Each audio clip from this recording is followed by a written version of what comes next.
Joining us live for this LinkedIn session organized by CIVOM. And today's topic is the unseen curriculum, designing spaces for faculty wellness and retention. And today we have three of our guest speakers whom we also heard at Pulse 2025. So it's of course a fortunate event for us. So let me introduce them.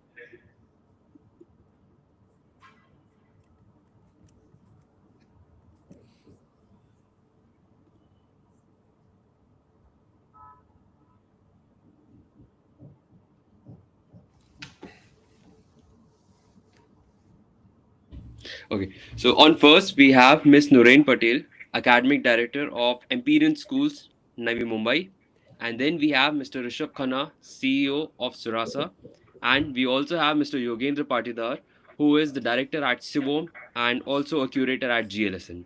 So welcome to all of these speakers. Thank you, Akshay. Thank Thank you, you. Thank Akshay. you.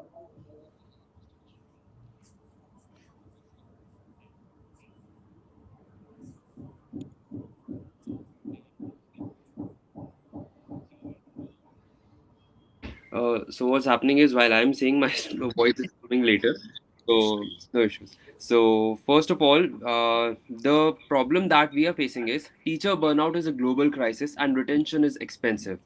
So the solution is not just better pay but better environments. So now we have a first question coming up for Noreen, where we hear about student well-being constantly. Why is the physical environment for teachers the unseen crisis in education today? Okay. That's a very interesting question.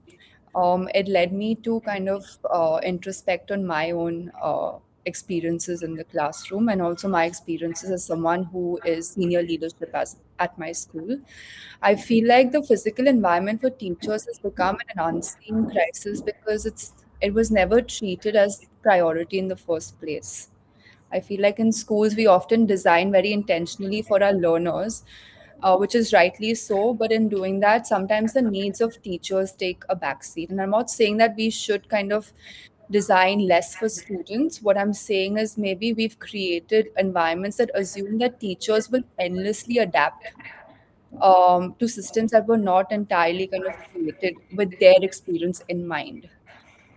So when I think about physical space for teachers and for anyone for that matter, one of the concepts that I keep referring to is UX and UI. And although these concepts were originally kind of formalized in tech, I feel like they're very deeply relevant in education environments today. Just to give everyone some context, UI is user interface. It's what you see and you touch. So in tech, it could be your menus, it could be a screen layout. In design, it could perhaps be a furniture, lighting, or even spaces like your science labs, right? UX is user experience, so it's the how of the environment. So how the environment makes you feel, how it kind of shapes behavior, how it influences energy, collaboration, or even stuff like decision making. I feel that at its core, UX is about designing seamless and easy systems that work for humans rather than us having to adapt to those systems. So, similarly, in schools, when we've designed in the past and traditionally how we've approached designs is usually paying a lot of attention to the UI, which is the user interface, like classrooms, corridors, and staff rooms. But we rarely design keeping the UX of being a teacher across the day in mind. So that would be the first thing that I feel has led to this so-called crisis that we're referring to, the lack of keeping a teacher's interaction with space in mind. At its core, I feel research also says that when we map experiences, we should design spaces that are around tasks as opposed to just thinking about how the space looks. So it's important for us to figure out things like transitions and recovery of a teacher, because when interacting with spaces, especially with how how much a teacher does in a day, the most important thing in my opinion is thinking about how the environment is designed to decrease cognitive and emotional fatigue for a teacher, um, especially with things like your back to back lesson periods that they keep having, or let's say you have multiple meetings in a day, they're constantly running around. So, keeping the UX in mind is very important. And if we map the journey of the teacher, we'll see that there are multiple touch points that they go through the entire day with as well. So whether it's them punching in, as simple as how one punches in, to where they store their belongings, how they move between spaces, or even how they kind of interact or who they interact with, the biggest friction points are not in the classroom, the movements in between. So I think that's one of the main points that's kind of leading to teachers feeling this sense of burnout because they're constantly on the go. And spaces should be designed to kind of facilitate a seamless experience for them.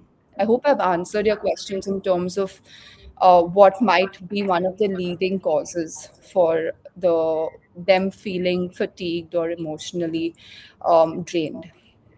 But let me ask Nureen, just out of the conversation, that do you think burnout is also from the times are changing in that pace, Hmm. and there's so much been expected out of teachers? Agreed. I completely agree. I think workload is, of course, a factor that leads to burnout.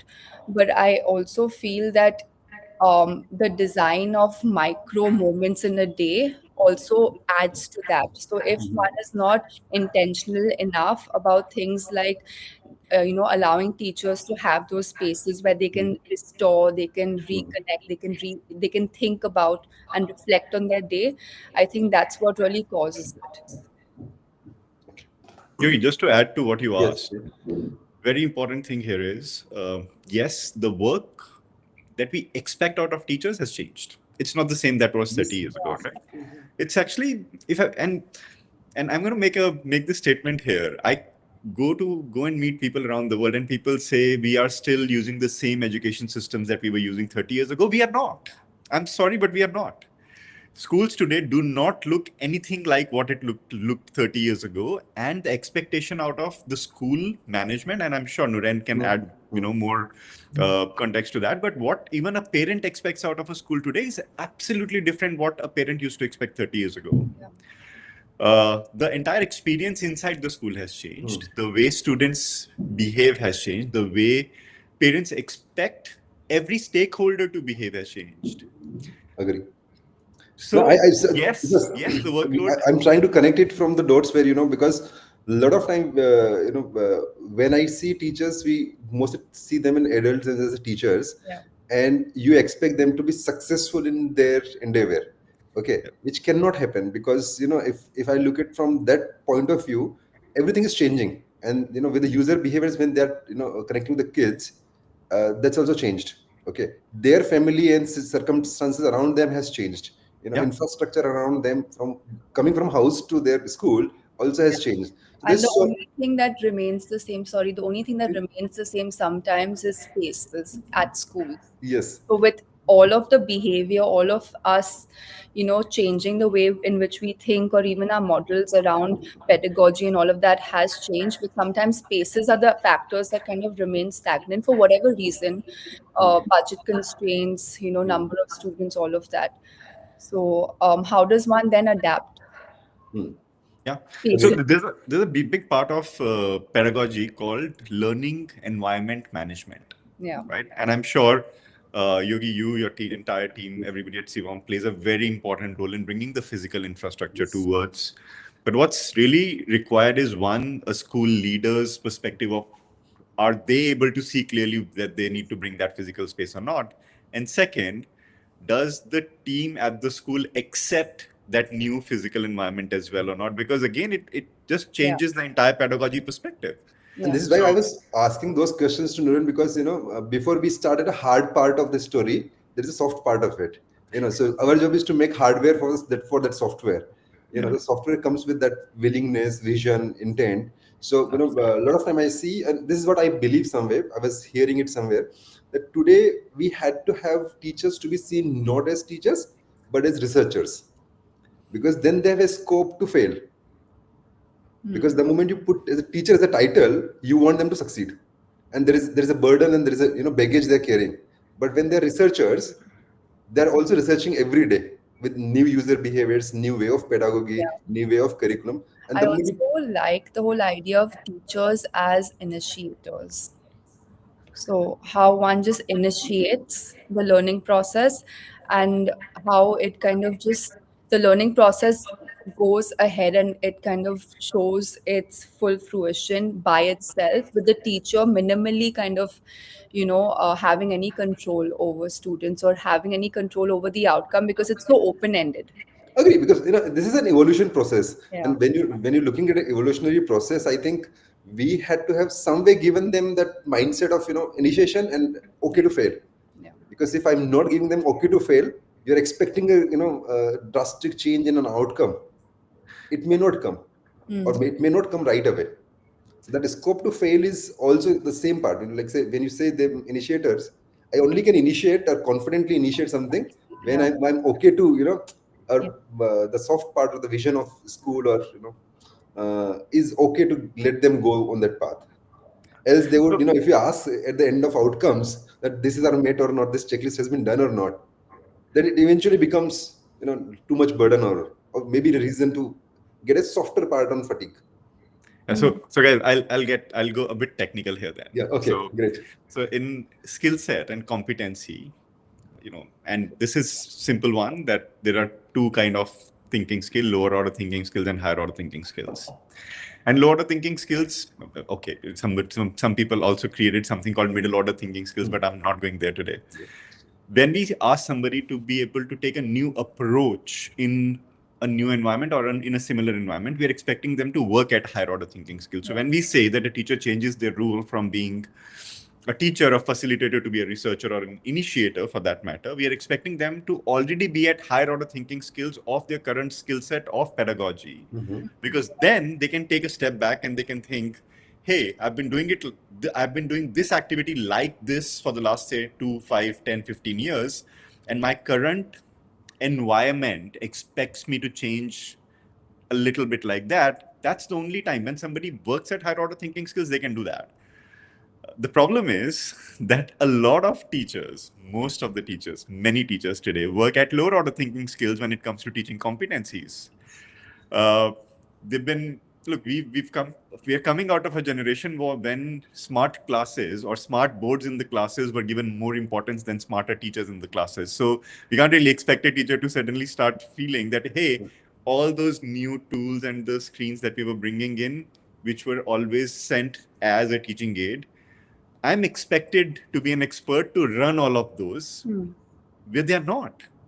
And I think the most important thing that we have to do as educators and as designers of education, because whether it's Nuren, it's Yogi, you, or Akshay, all of us are people who actually sit outside the system many times, and we think that what can we do new to make education better, Yes. right? That entire assumption that a teacher is able to also think like that, believe me, that assumption fails at so many places. I've seen that. So when we create those spaces, when we create those mind-blowing new educational environments, I feel the teacher needs to have a seat on the table where they're and that comfort where they're able to say, guys, I'm sorry, I don't know how to do that. No, I Uh, agree you 100% know, with Rishabh on this.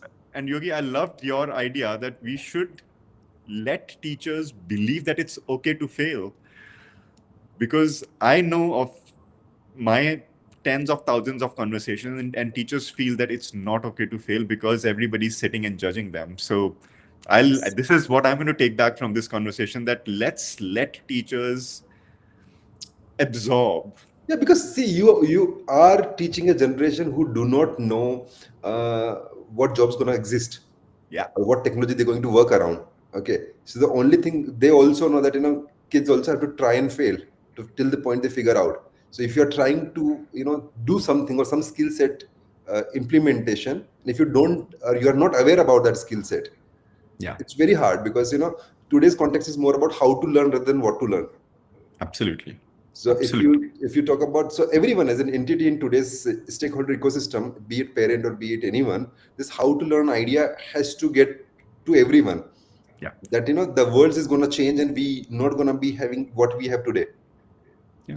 So in that context, I feel this is one thing, and because of that, whenever I think at Imperial, when we were talking about, we spoke to teachers also, before doing some spaces. So we try to look at a buying mechanism. Like you said, where is their seat on when you're planning something? Yeah. Because if they have a voice, okay, they would. So because there's a lot of things which happen. I say, learning space is something which is a space between knowing and not knowing. Okay, you have to put it closely. We have, Yeah. as a human, we have urge to learn. A lot of time it comes from enforcement also. But when you are wanted to learn and you are not able to learn, when you want to close this space, this high level of frustration comes. Absolutely. And the idea of design is how do you make them stay in that frustration Yeah. and figure out a path. Because if you can figure out the path in that chaos, you can design for better, because else you'll get them escape out of this whole situation.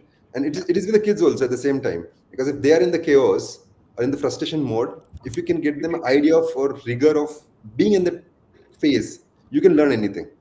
Yeah. I wanted to do, I'm not able to do it, how do I figure it out? Yeah. So, this is where we try to look at a high level of buying mechanism, because they want to change, but they're not able to change, Yeah. Yeah. and how do you create a process around it? So what you're saying also is setting the context right, right? Yes, because see, you can do beautiful physical spaces, but if context is not right, it's going to fail. Yeah. And You I'm know, sure Naren would be yes, able sorry. to Yeah. add more to the context setting. Naren, you're saying Um, something. I was just going to add by, as you were saying, in terms of context, I think culture ultimately determines how a space is experienced and used. Like you may have a teacher's lounge in your school, but if there's no culture of collaboration, then it might just become a place where people just come in to grab a coffee and then they go back to their Yeah. own workstations. Yes. Yeah. So space alone doesn't change behavior. It kind of just signals what is valued and encouraged in the school. Um, I feel like as senior leadership, it's very important for us and for schools to create a level playing field where teachers feel like, as you were saying, they feel like they can come in and share their honest experiences with you. And then one can design spaces, one can reconfigure and keep thinking how one can get better. Yeah. This is the Absolutely. way I think, because we say program, people, and places. All three has to come into the center context, Yeah. because if people are not connected to program is not connected to physical spaces, it's going to fail some way. So all Yeah. three, when they come and then concentrate together, that's where the magic happens. And exactly what I was saying about UX and UI, Yes, that's what kind of is the interaction of spaces and people, Right. and then systems. So the yes, interaction of people, spaces to create systems that are made by people for people. yes. So yeah, I'll share something very interesting with you, and I Okay. think this is some action point that you guys should take for sure. Yeah, yeah. So I studied the teacher preparation, the B.Ed, Mm-hmm. M.Ed, Mm. PGCE curriculums in different parts of the world. That's a part of our job that we do here Mm-hmm. at Surasa, right? Uh, Nowhere, no curriculum in the world goes and talks about using physical Yes, spaces I know. innovatively Yes. Yeah. anywhere in the world. Now, by the way, there is a program. Now, there are people who are going to start commenting later on when we post this that no, there are modules on learning environment management and there is proxemics and there is Yeah. physical environment. There are. Yeah. But those are those courses where teachers feel that, hey, this is an easy scoring module. I'll just be able to write answers, create, and get Yeah. scores. By the way, Mm. I feel if CIVOM and other schools and and I know you Yeah. can Yeah. mobilize this very easily. Yes. You guys should actually also do some programs, maybe a 2-credit, 3-credit program for universities on how to use physical spaces in schools. No, we That, recently talking on the same note. We're talking to LEA, Learning Environment Australia. They are tied up with Melbourne University, who is the only organization who's doing a very exclusive program on learning spaces. yeah, One of the largest, big program for learning spaces, both for educators, architects, and designers, and where they only talk about this as a core concept context. So So I think, yeah, this is I'm requesting you to take it one step ahead. Everybody who sure. does B.Ed across the country should be able to come and visit either a CIVOM center. There should be Yeah. centers around the country where schools, B.Ed colleges sending their teachers and saying, this is something that you need to learn how to manage learning spaces if you really want to become a successful teacher. I know this is very No, no, huge to huge, yeah, achieve, but but it's workable. It's workable. I think we like three stakeholders are here. You know, there is you, there is Noreen, and Sivam on the go. But yes, we can definitely. We should. We are try, I think we briefly spoke about the LSRC, Learning Space Research Center. You know, right. so we should take a further step. I'm Beautiful. putting a note down on that. And Naren, I have a question here. Actually, it's amazing when you are able to sit with a school leader. Yeah. So imagine if you had teachers coming in day one, and I'm going to question the pre-service education that people get before they come and meet high quality leaders like you in your schools. And I know schools have these assessment criteria. We were talking about this right before this, that how you're in the process of hiring teachers right now, but you will only hire those teachers who are high quality and they Yeah. meet all of your criteria. So imagine if there was this entire pre-preparation system where whether it's B.Ed colleges, whether it's masters in education colleges, universities were able to create this detailed profile where teachers were able to showcase their projects that, hey, we have done this in UI and UX of learning environments. Hey, we have done this on assessments. Hey, we have done this on that. Would that play any role for you to have high quality educators in your classrooms? Definitely. I think it's the need of the hour. We spend a lot of time training teachers on job. So if they were to have that kind of insight before they join in, it would make a whole lot of difference in terms of how they are interacting not only with spaces but also with kids, because at the end of the day, spaces are merely like an interaction of people, right? So Yeah, being able to figure that out and being able to use a space to the best of its capacity is an art in itself. got it. Yeah, Because and I think what it's Sarasa really does in terms of like benchmarking teacher standards and then providing that support for schools. So we exactly, so that's Can you something. tell us a little bit more about what you do at Sarasa in Sure. terms of spaces and all of that? Sure. So not much on directly on spaces, but we work on that learning environment management that I was talking about, and I had a word about with Yogi that we should yes. bring in some more things on that. But look, principally, our major focus is to be able to create high quality teachers for high quality schools, wherein a school's main role should be to deliver those learning outcomes to the students, and they should not have to worry about preparing workforce because that's that's ideally not what Yeah. the school leaders should be spending time on. Yes. School leaders should be thinking that, hey, what's that next best thing that I can do for my learners? Mm. And unfortunately, high quality schools over the last 5 years have had to take that role of preparing teachers as well, Yeah. because somewhere the institutions who were supposed to do that have, I don't want to say failed, but have not been able to maybe come up to that level at scale. So what Surasa tries to do today is to fill that gap. We try to help teachers who are self-motivated to become better teachers. They come to us directly, and then schools come to us and partner with us to use our assessment tools as well as training products to upskill and identify the right kind of teachers. But I'll take it one step back and I'll bring to learning environments.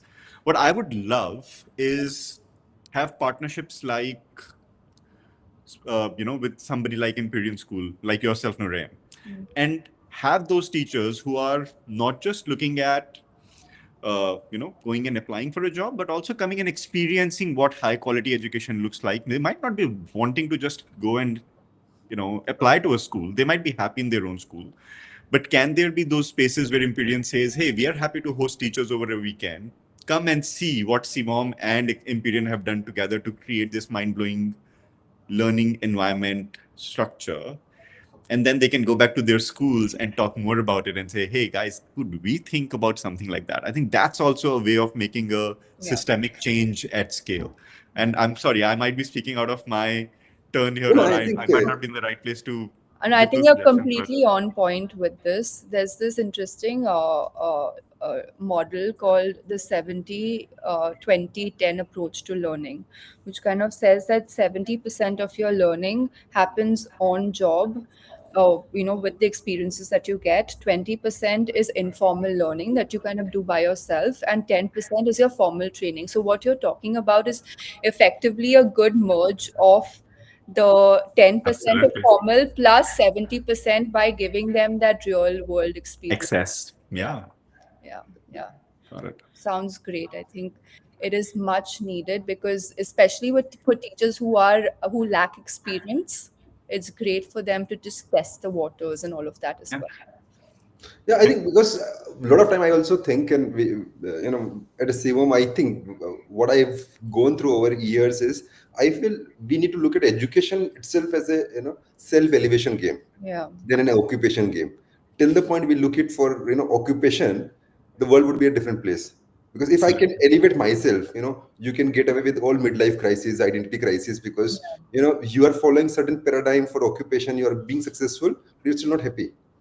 Yeah. So if we can get into self-elevated version of thinking that education's goal is to elevate individual, as a Yeah. teacher themselves also and as a students then others also. So if you can do that, then I think this spiritual compass of your own, that what I really wanted to do, I'm doing that. There cannot be happiness more than that. Yeah. You can learn anything. The whole idea of once you love start be some having something passionately, there is no end to that. Oh, absolutely. And Yogi, the our major theme of the day, how do Yes. we retain high quality teachers in Teachers, schools, right? yes. yeah, So just connecting from what exactly you said, imagine here's an individual who decides that I want to become a teacher. And I'm starting from the beginning of their Yes. life cycle. I'm not saying they're already in 15, 20 years, but we can connect everybody on the way. But let's say there's this one person, Gen Z. Hmm. Let's bring a focus. And Gen Z is super focused on having high quality yeah, experiences when it comes to well-being, Hmm. lifestyle. Uh, I think it's first generation, at least in India, that I've seen that cares less about money and more about value. And I'm so happy about that, by the way. So imagine here's a Gen Z person who decides that I want to create high impact in my life as an individual, and I want to become a teacher because impact from month one. The person says, how do I become a teacher? I want to learn. Again, a very important thing that I've noticed in Gen Z, they feel that teach me, I'm happy to learn, and then I can do what you want me to do. Don't just ask me to do without yeah, setting the expectation right. So let's say our pre-service education sets the expectation right for them and tells them, okay, this is what is expected out of you. This is the exact thing that we expect you to do. And here you are ready now, 6 months later, 1 year later, go to a school. And an outstanding education leader like Nurain welcomes that teacher to their school and says, hey, we are happy to host you. We're happy to hire you, not host you. And they hire them. Now the teacher reaches the classroom and feels that this is exactly what I was told when I was being prepared as a teacher. mm, Their overall happiness index is continuously going to increase. yeah, But what happens today is so many schools across the country, the teacher enters the classroom and within the first week realizes, hey, you never told me I'm expected to do that. I was told something else. This is absolutely different. So that changes there. Then let's go back to that ideal scenario again. The teachers is happy, is growing, is collaborating, is creating high quality learning outcomes for everyone. Year ends, does an entire reflection, goes to the leader, says, dear school leader, here is my reflection for the first year. This is what I've learned. This is what I want to learn. This is where I want to reach. The leader says, yes, this is in line with our academic and institutional goals. This person will be retained. mm, Today, when we talk about teacher retention, people think about, hey, let's take teachers out for a lunch once a year. Hey, teachers, they will give them gifts. Hey, let's make it special by having one party or maybe two parties. There are schools which have bigger budgets, two parties in a year. And it's moved to high quality parties now, 2 day long and everything. But that's not what leads to retention. I'm sorry. yeah, People are retained in the profession or in an institution or in an organization when the expectation is set right and when that expectation is met. And I'm nowhere saying that the job will be easier. The job might be more difficult than what it is today. But when you set the expectation right, that, hey, it is going to be a difficult job, and we are here together as stakeholders, that we're going to win on over this together, retention would happen. I'm sorry for the long, No, I think this point, is but very true from your experience, because even in our workspaces, retention is the challenge everywhere. And putting culture in a context, that I can, like when you said you are supposed to do this, and then this is what they really need to deliver around. I feel similarly, because when you have this culture of candor feedback, or sharing vulnerability. So Daniel Coyle put it very right, that sharing vulnerabilities equals to building safety. Yeah. yes, Okay, yes, if I'm not yes. able to have that power of vulnerability sharing, and someone is not judging me, rather supporting me on that context, that's where I feel be the part of it. And then we can take whatever expectations been set it around, can go through. Mm. So Yeah. that's where I feel culturally this is very very important part. And when you like Noreen was talking about initially from UX and intention point of view, when we set the intention, because we know this is the delivered outcome, and then you go back and cascade to a real intention of it. And when you do everything intentionally, Yeah. so a lot of time when we were doing our culture mapping, we wanted to set who's what is the priority. Yeah. Is it your team members, is it your clients, is it your vendors, is it your community, or society, is it your shareholders? What is the order? Hmm. Hmm. Okay, if you don't set it in the context, because every time your decision would keep changing. Yeah. Yeah, Okay, and if it is not absolutely. known to everyone, so that confused state, because we are not intentionally designed it, that confused state will keep coming. But if you said that, Absolutely. if our team members are priority, then clients, okay, then society, then shareholders or vendors, whatever sequence you set, and you follow that because of the goal you're trying to achieve, that makes a lot of job Bang easier. on. Bang on. Bang on. And culture. Okay, here's a very interesting thing that not many people would know, but you would be mind blown. Uh, we get teachers who directly apply to our programs, right? Outside of their schools, and they pay us $2,000, $4,000, $8,000 with their own money to do 1 year long program, which is unheard of. People say that teachers don't invest in themselves. Teachers invest in themselves. The fun part is, and this is what I wanted to share, at least 40% of people who apply to our programs don't come to us and say, I want to get a better job or take me to a new country or a new city or a new school. They come and say, I want to be a better teacher at my own school. So for us, this became a very important discussion point internally, that why are these teachers spending money on themselves? And then after they have spent, why are they not saying that we want to go to a new school? Mm. We interviewed these teachers, and you know what did they say? They said, we love our schools. We love the culture. We love what my leadership does for me. I love my HOD. I love my principal. I love my school owner. And this is the best environment that I can get. I know there are areas that I need to focus on myself. So I'm happy to invest those $4,000 in my program to learn and come back and implement high quality education in the same school. So there are schools, and Yogi, just like you said, and what Naren was mentioning earlier, if the culture is right, Yeah. Yeah. people don't leave. People, in fact, invest from their own pocket to come and be able to do more in the same culture. So, bang on. Culture is No, the no, key. this is it says culture eats strategy on breakfast. you know Yeah. Yeah. Yeah. that's where it works around, because if culture is not right, whatever you do, it looks so more mechanical in process, because you are not part of that shared vision Yeah. and shared values. Because the moment you have this shared value, shared vision coming together, that's a very different. And then you influence a lot. Who is coming new also is part of that. So your this whole sphere keep increasing. Yeah. Mm. Agreed. Agreed. Akshay, yeah, if there is something from your side, I we keep love how moving. Akshay was the initiator. But just carrying on with that analogy, I love that you were the initiator of our conversation. Uh, First of all, thanks to Noreen for bringing that examples of UI and UX, and you did remind me of Don Norman's book, The Design of Everyday Things, and where he says that in the debate of form follows function or function is better, he gave a quote that form complements function. Yeah. Okay, so you actually proved it, and yes, instead of just having user interaction and user experience, we must also talk on learner interaction and learner experience. And same with the educators, that is, educators interaction and educators experience. And in this way, I have a thread of three questions tied to each other. So one is, now we have already given our verdict, like teachers should do this, teachers should do that. Now Nurain, I have a question for you. What is the single greatest complaint Nurain hears from teachers regarding their physical workspace? And then we'll come to Yogi, who will share how to design spaces for focus, collaboration, and recharge within a limited footprint. And a same question connected to be asked to Mr. Rishabh, that quantifying the actual financial burden of teacher turnover, recruitment, training, loss of institutional knowledge, what would be your insights? So let's start with Nurain again. Okay. As I was saying, I think the biggest pain point for teachers is just the in between spaces.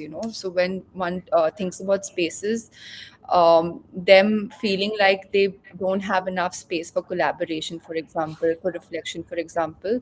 So I think that is one of the biggest areas that I have seen in my experience. Another area I think would be just in terms of classrooms as well, just figuring out how the teacher would not only interact with kids but also with the space. So, how the space could perhaps become more flexible as opposed to just the standard way of having desks and rows and all of that. I know we've come a long way in terms of how we design our classroom spaces with the flexibility factor coming in now, but there are still many restraints, like very logistically also, like the weight of furniture that I keep getting. It's so heavy to move here and there, so it's very difficult for us.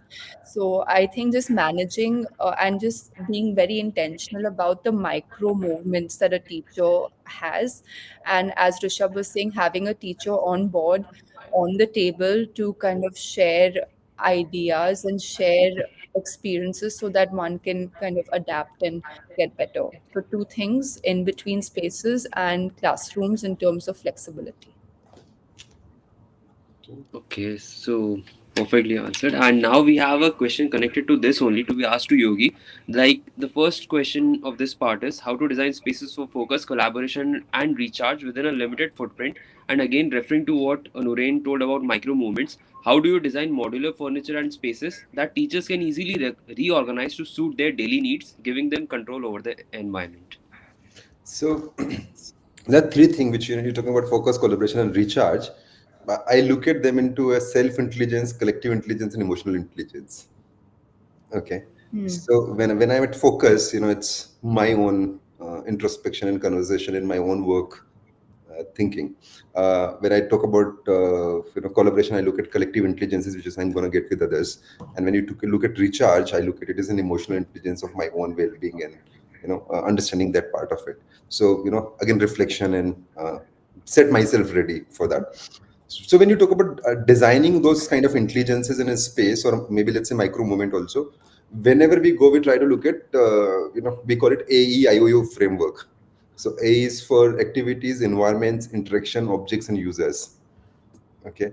So I try to look at how a school program is designed. Okay. Is it a fragmented content? So fragmented is like period by period, or is it an integrated content, which is like a PBL?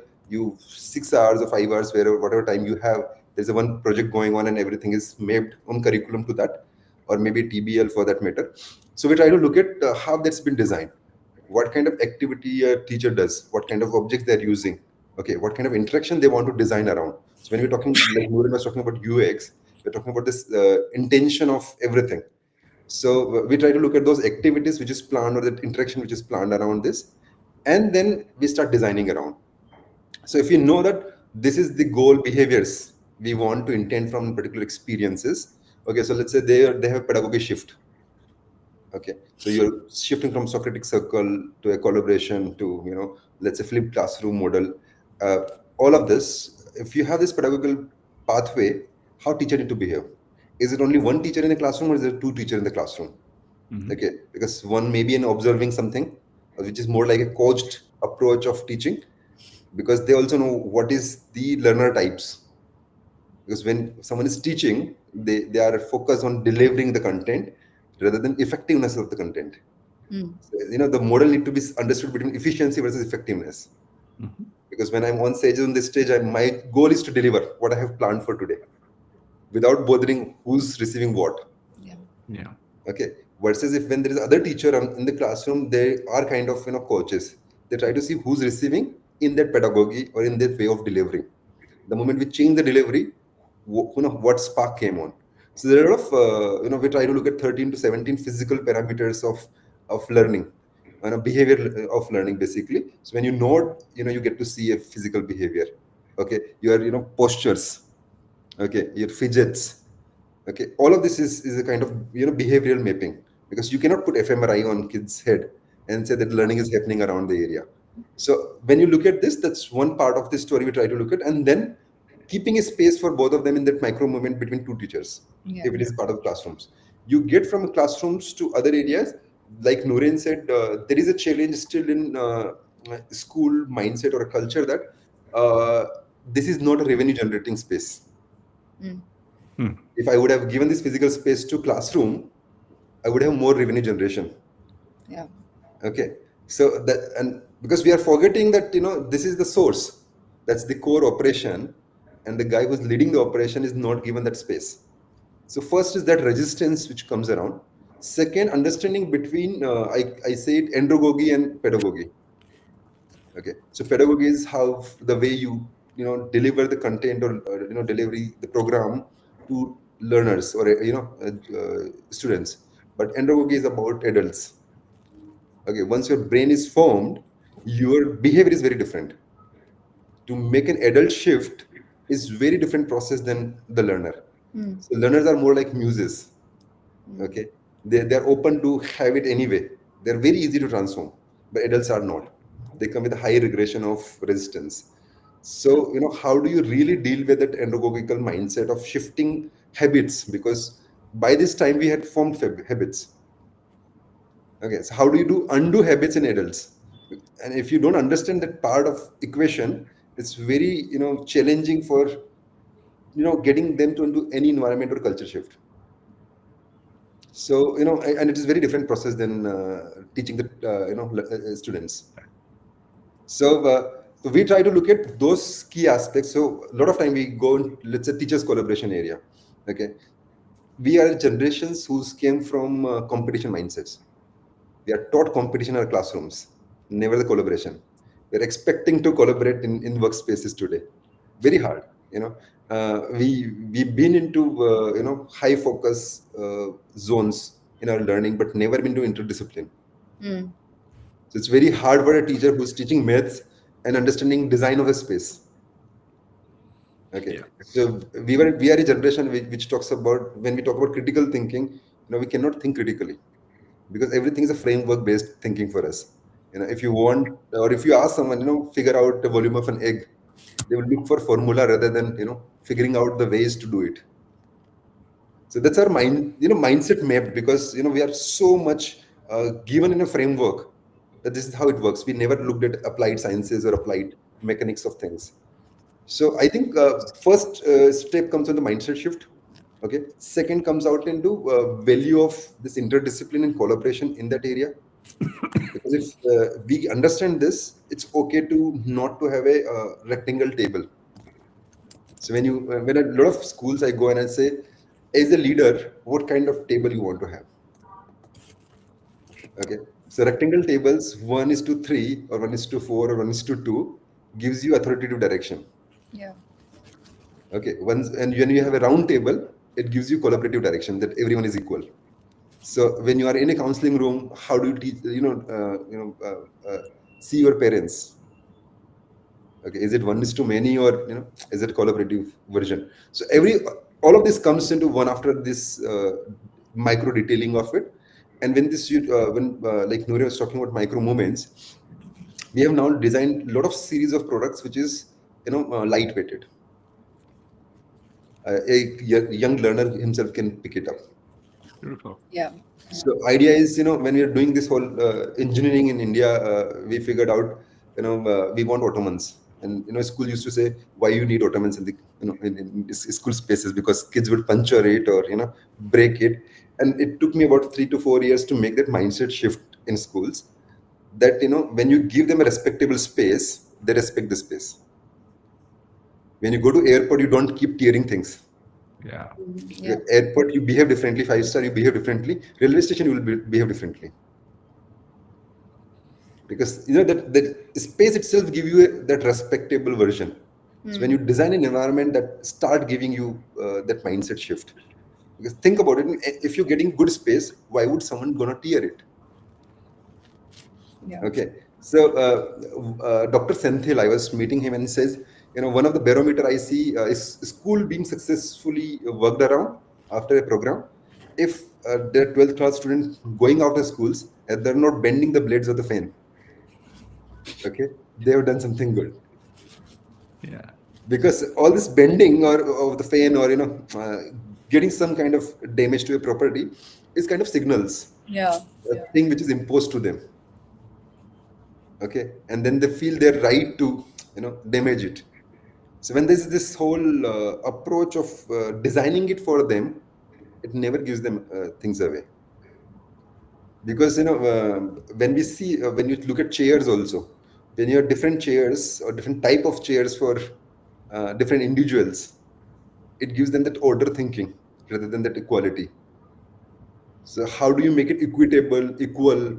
That's very, very important, and understanding that philosophy into a physical term.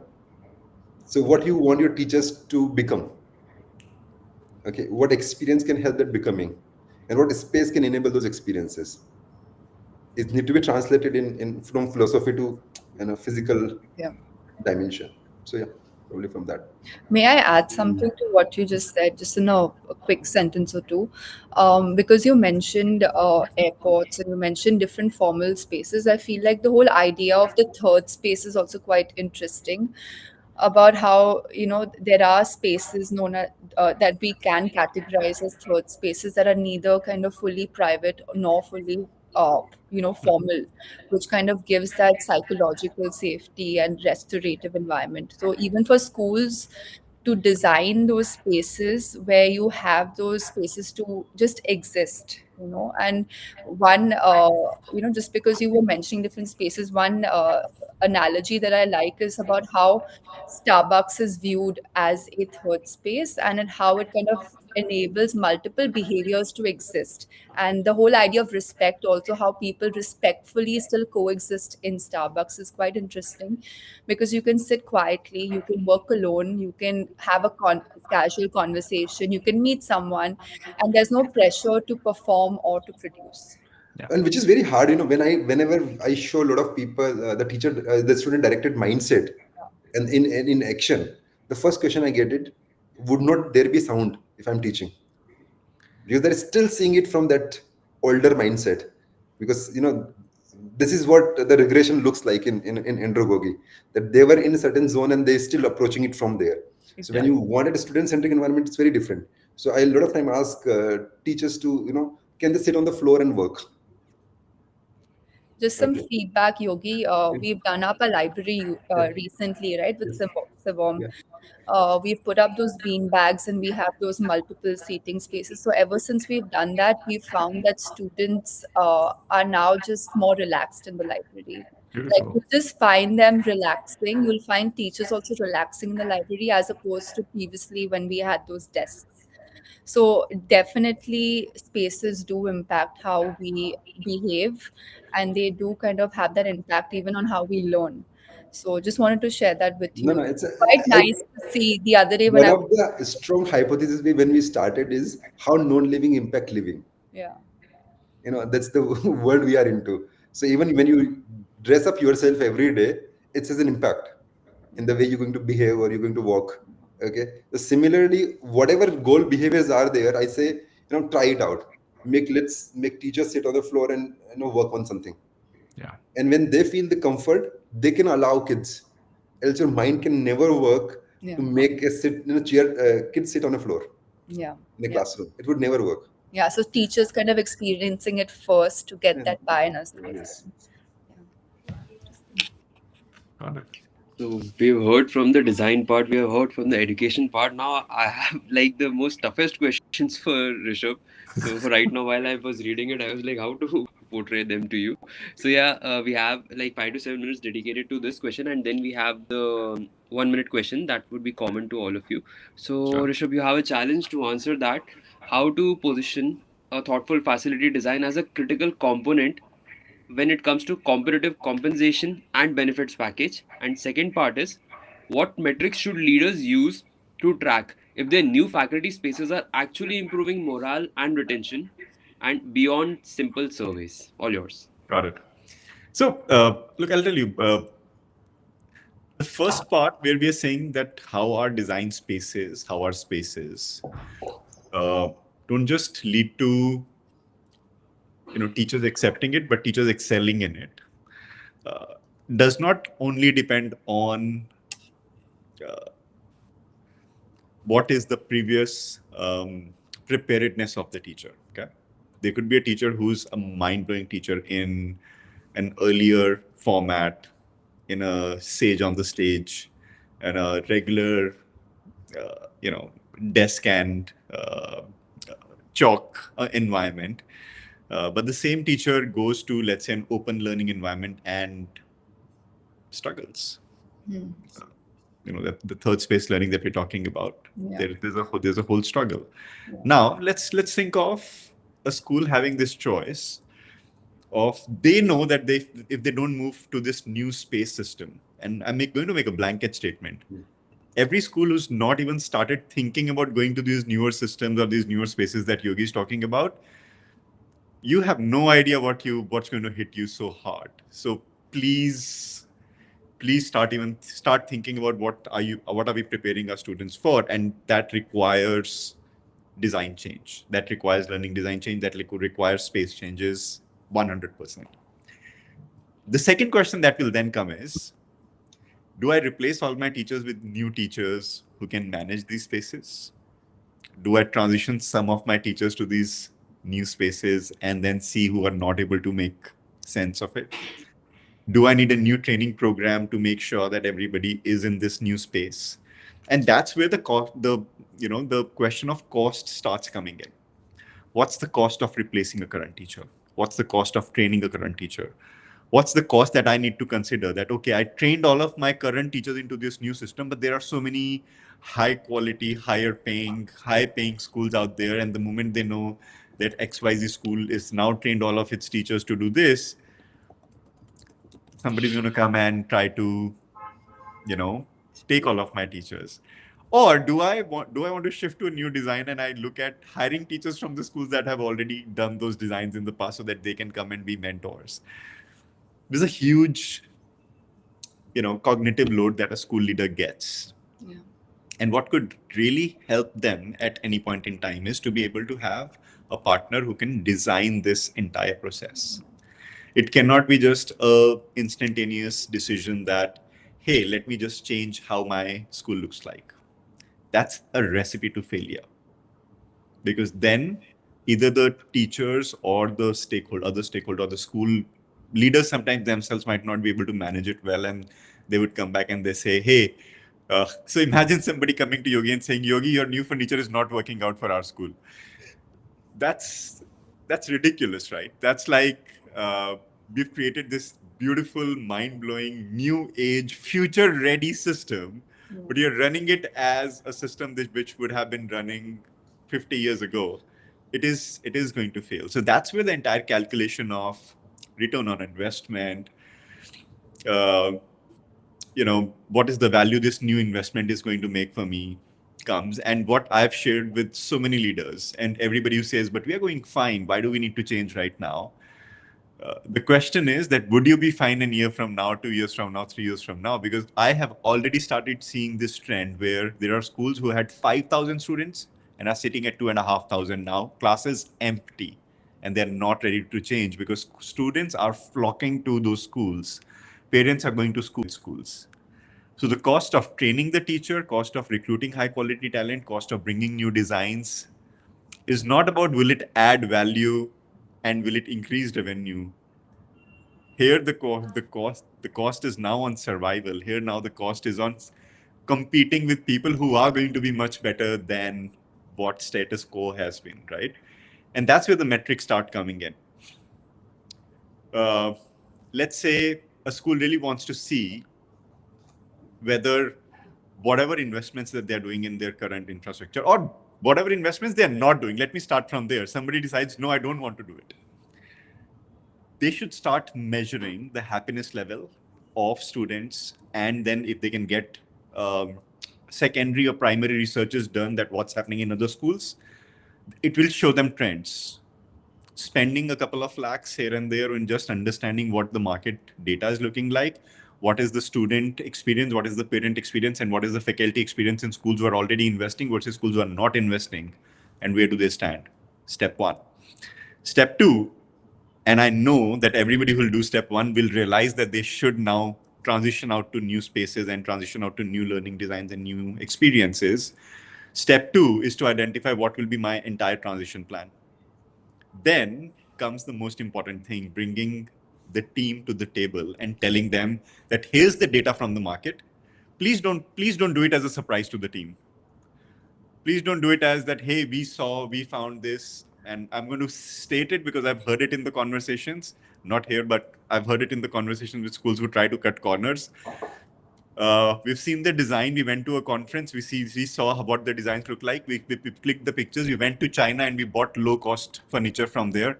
I'm sorry, you're setting yourself up for failure, because it's not just about bringing that furniture and you're going to say that it's nothing on that, but it's not about going and buying that lightweight chair from China. It's going to find a partner who knows that how to use that lightweight chair. That is the challenge. I'm just adding between this, because when I had done both the journeys. When we started with the furniture mindset. Okay, 5 years later down the stage, I figured out this is not what I wanted to be.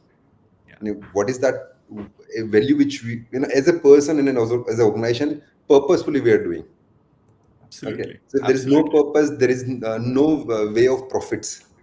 Yeah. Oh yeah. Okay. Oh yeah. So the purpose is where we got into that. So whenever we go to school and we never ask about what you want from our catalog.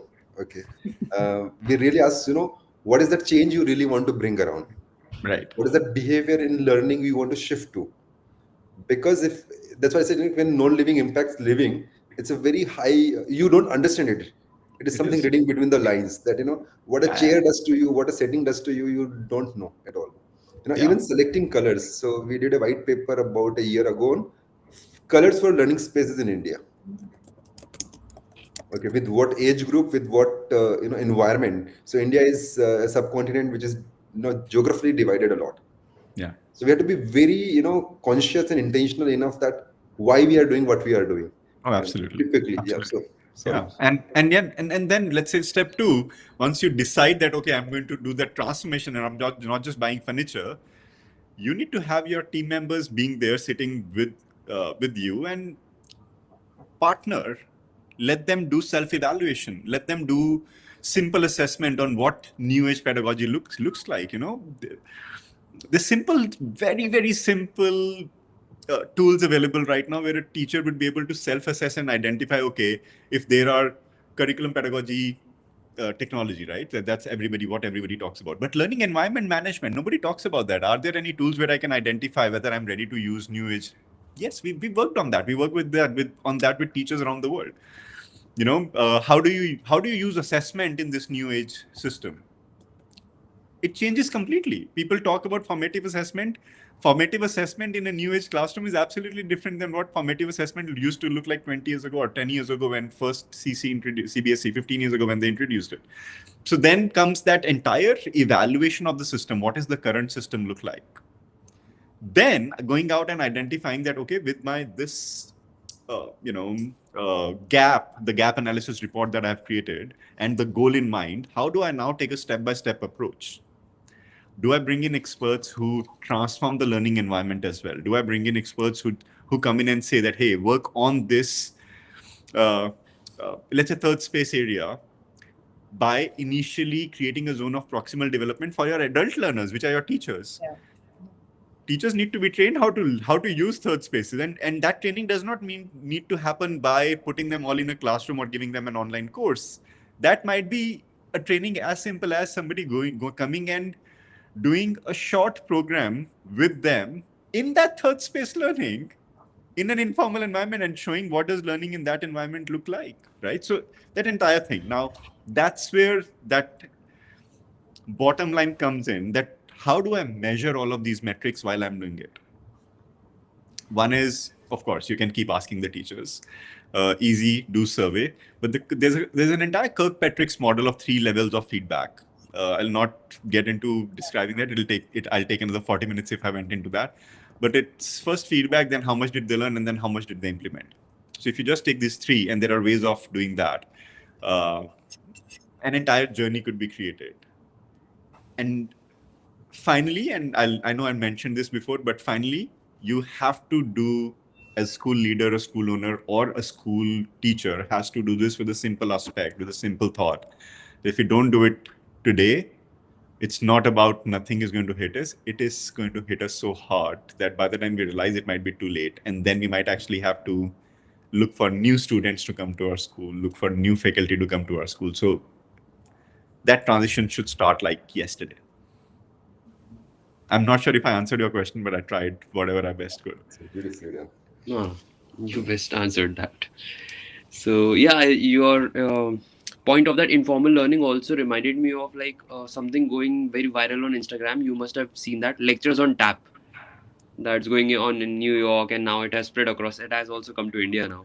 So they are even teaching in bars also. Oh yeah. Very complex concepts of history and science. Now they're doing it.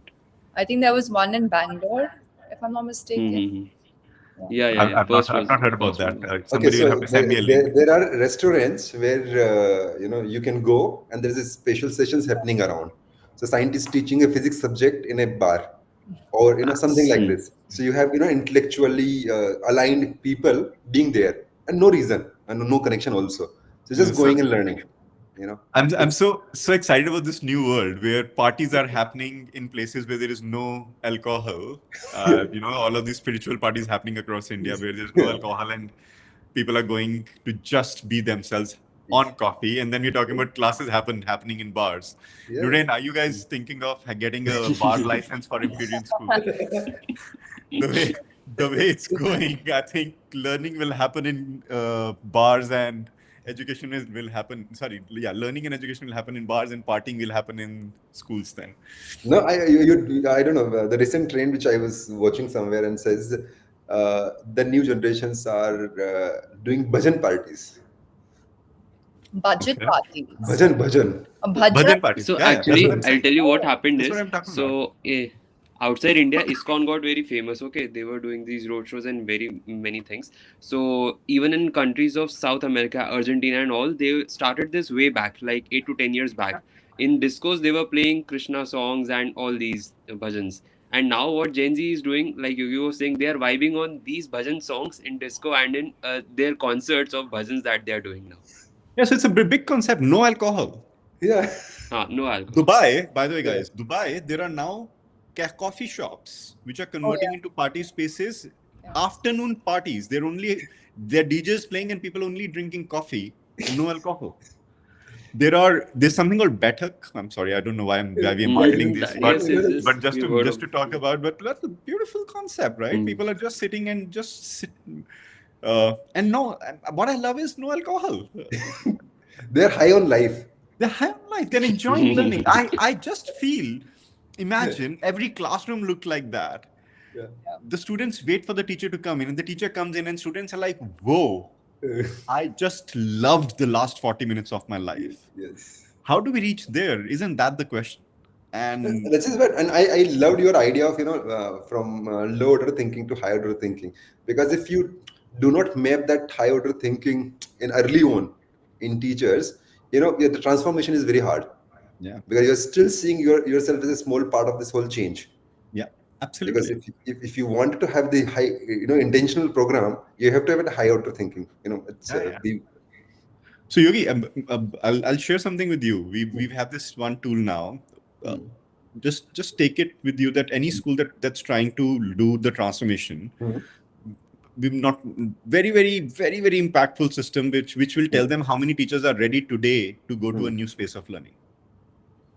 Today, how many teachers in the school would be able to think from a higher order thinking skill perspective and would be able to add value on day one?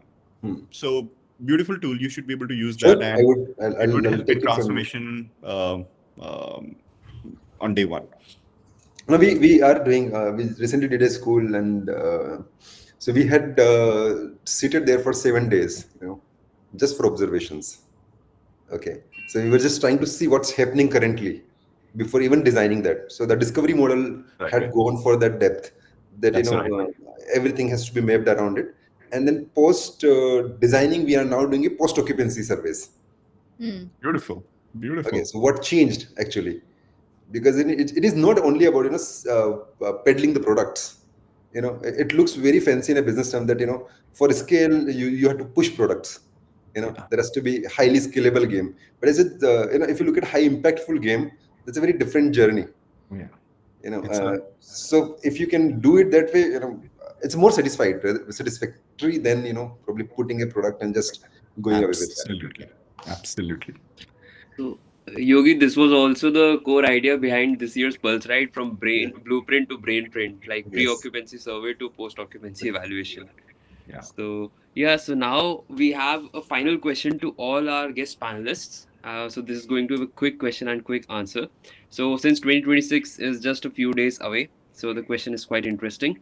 If you had one budget for one faculty space improvement in 2026, based on today's discussion, what would it be and why? Starting from Nurain. Interesting question. I think we're already doing this at the moment. We've recently built 2 more floors in our school, but we're hoping to design a teacher's lounge, more like a flexible collaboration studio. So I think that would definitely be one of the things that we want to actively kind of brainstorm about and really think about. I really like the whole idea of just having writable walls or writable surfaces, even tables, all of that. It kind of just brings people together. It kind of just visually helps people make those connections. So that would be one investment if I had to, like, a micro investment that I would want to make. Okay. So from Nurain, we got teachers launch and writable Yeah. surfaces. And Rishabh, what's yours? So I have a small investment idea and a big investment idea. Small investment idea is to have a lounge, right? But predefine what does the lounge does. It cannot be a coffee space and a couple of bean bags. Teachers see through things, by the way, so they know what one is doing. So that intention, that's a small one. A mid-level investment is like creating something called teacher development spaces, teacher development centers, which could mean everything from having tools that teachers can do self-assessment on, giving them a subscription to learning areas, which are no judgment learning spaces. Maybe having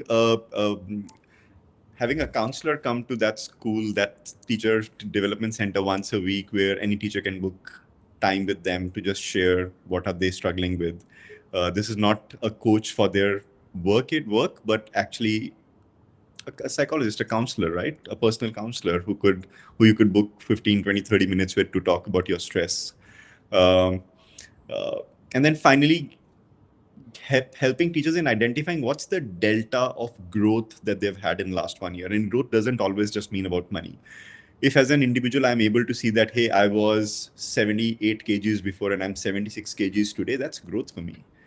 If I'm able to see that, hey, I was able to run 100 meters in 5 minutes earlier, and now I'm able to run 120 meters or even 105 meters in the same time, that's growth for me. How does a teacher see growth? That's what a teacher development center does. So my suggestion would be help teachers in being able to measure where they are and where they want to go. And money usually will automatically become a secondary or a tertiary, or maybe it will not be even in the mind of those teachers, because it will automatically start happening. Perfect. So it was about teachers' well-being and dedicating a teacher development center in all schools. Perfect. Absolutely. And Yogi, what would be your answer? See, from a school's context, if I'm working on a school, the first micro investment, I always try to look at is uh, changing the behaviors or postures in teachers' approach. I feel till the point, because you are very acquainted with tables and chairs or sitting in a particular way. The lowest cost investment could be, let's say, acoustic. You know, the moment you start having that silence, your brain starts working very differently. That's a different wellness game altogether. Flooring, for that matter, if you got a comfortable flooring and let them sit on the floor, okay, the behavior shift is very drastic. Okay, or you have give them an height standing, desk, so where they can stand and work. Yeah. Okay, till the point you don't see these postural changes, because that's the first physical signals we try to see in our brain. Okay, if or maybe let's say soft sitting, if they don't have a soft sitting in their teacher's area. Yeah. Okay, because we are not acquainted to sit on a chair which doesn't have a back, let's say. Okay, on ottomans, that's a behavioral shift. Okay, so I would try to look at those simple tools of changing that learning behavior. The moment you start changing those postures, your brain start hitting harder, and you can notice the change. And once you start doing that low cost, then you can plan a complete program, like Rishabh said, a whole transition program, the cost mapping and everything. And so that can follow. But those small signals, which when you see them physically, you have an attention to detail. So that's where I always feel, because the moment you try a, let's say, rocking stool, reactive stool, okay, you try to see that behavior shift is coming, because we never looked our neuroscience in that depth. I don't know, I tell a lot of time to people that when we doodle something, or when we fidget our legs, okay, or when we tap the pen on the table, we are focusing higher. Okay, so there's a signal to more focus from fidgets. So now, if you need something to fulfill that need on an active product, it will be a different signal. So you can start trying with those small tools. Yeah. Probably. Perfect. So your answer was an all-encompassing one that behavioral shift will come, and for that we have to delve deeper into school ergonomics and the psychosomatic effects of bringing those furniture and the modalities. I don't know. So There's that just before you go forward, there's a study happened in 2022 or 23 about it is known as SCAN, Somatic Cognitive Action Network. Okay, Hmm. so how physical body movement have an impact on cognition action network. Yeah. Okay, so that is very strongly connected. Is your hand learn first, then your brain? Okay, or your brain learn first and then your hand? So there's a very deep study about it. Okay, so your somatic effect on cognitive framework is also very high. So when you sit on the floor and work, and you have the chair and work, has a two different impacts. Yeah. So this is a very important part of it. So to Rishabh, the kind of discussion we were having for the last 5 to 10 minutes, that these are the discussions they have in lectures on tap room. Got it. Okay. Very deep. So yeah, so You this session turned out very wonderfully, and we had quite great insights from all of our guest panelists. And thanks to everyone who was joining live for this session from all parts of the world. And if you have more questions and more doubts to be asked from all our guest panelists, then please leave them in the comment section of this post that you find on LinkedIn or YouTube, and our guest panelists would be very happy to guide you. So thank you, Yogi. Thank you, Rishabh. Thank you, Noreen, for joining this session. It was an honor to host you. And yes, we'll meet soon in the next year with new beginnings. Probably at one No. of those events. Yes. the you talking about the No, bar no. events, Yeah, Naren? yeah, probably at Yeah. one of those I events. think so. Nureen is gonna I start thought bar event at school now soon. Okay, I thought Yogi was without just going to alcohol. know, just going to volunteer and say, okay, guys, I'm arranging one. When are you coming? Sure. No, it is fun having conversation with Nureen and Rishabh and of course Akshay. So it's so this is what kind of conversation we really need to, the multidimensional, interdisciplines, and that puts a lot of impact in our own life also, at the same time to the audiences also. that there are different perspective and how they're linked together. No, so Absolutely. it added a great value for me, been a great learning also today. Same here. Same So here. thank Thank you you for so much, that. everybody. Thank Have a you lovely so day much. ahead. Cheers. Thank you. Bye. Thank you. Bye.